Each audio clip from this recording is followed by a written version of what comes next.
Good day everyone. My name is Robert Filipe Cabral and I'm the last to the second reporter of Team Telesforo. Before I proceed with my topic, let us first have a quick recap on what the previous lecturer had discussed. So Ms. Fruya discussed about the proper format and the different components of the statement of comprehensive income and the statement of cash flows. And she also tackled the importance of the two financial statements in the writing of a strategic financial plan. So my topics to be discussed are the statement of changes in owner's equity and the notes to financial statements. For my learning outcomes, first is for the students to identify the different components of the statement of changes in owner's equity and notes to financial statements. Also, for them to understand and explain the importance of statement of changes in owner's equity and notes to financial statements in the writing of a strategic financial plan. So, so the statement of changes in owner's equity is one of the four common financial statements, along with the balance sheet, income statement, and the cash flow statement. It gives the users of financial information a detailed summary of the changes in the amount of the equity or capital of an entity over the accounting period. On the other hand, the notes to financial statements, or sometimes referred to as the footnotes, are comprised of the additional information that helps explain how the entity came up with the different figures that appear on their financial statements. So the following are the main elements that comprises the statement of changes in shareholders' equity.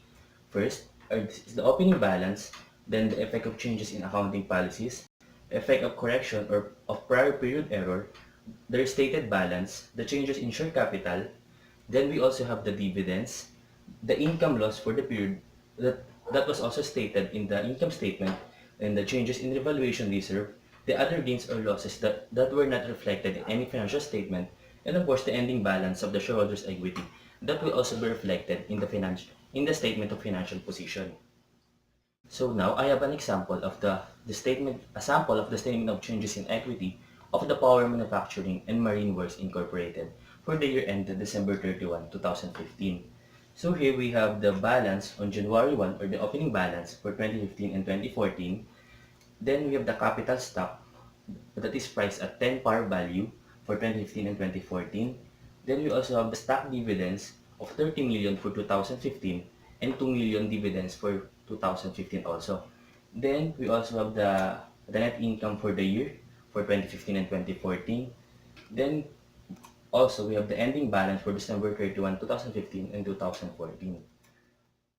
On the other hand, the notes to financial statements can be grouped into 10 categories, and they are: first, the notes that show the basis of presentation, then the notes that advise on significant accounting policies that were used by the entity, then the notes that show the depreciating assets and how the entity values its inventory. And there are also notes that disclose subsequent events that might affect the financial health or status of the company. Then the notes that explain the intangible assets of the company, like the patent, trademark, etc. And then we also have the notes that tells us if the financial statement of company is consolidated or not.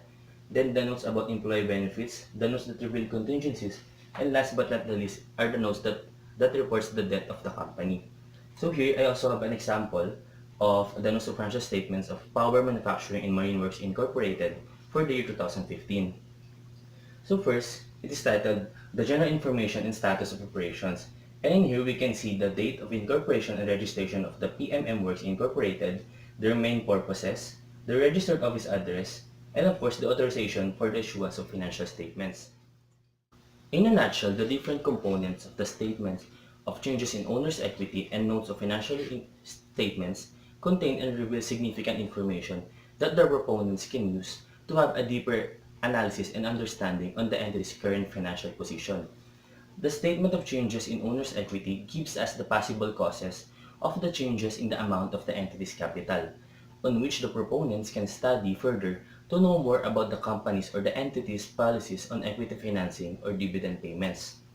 While the notes to financial statements may provide us additional information that were used to clarify different points in the financial statements, it may also include information regarding the future events or future activities that are anticipated to have a notable impact on the entity or its activities. So here are my references from books and websites. So that's all for today. Thank you.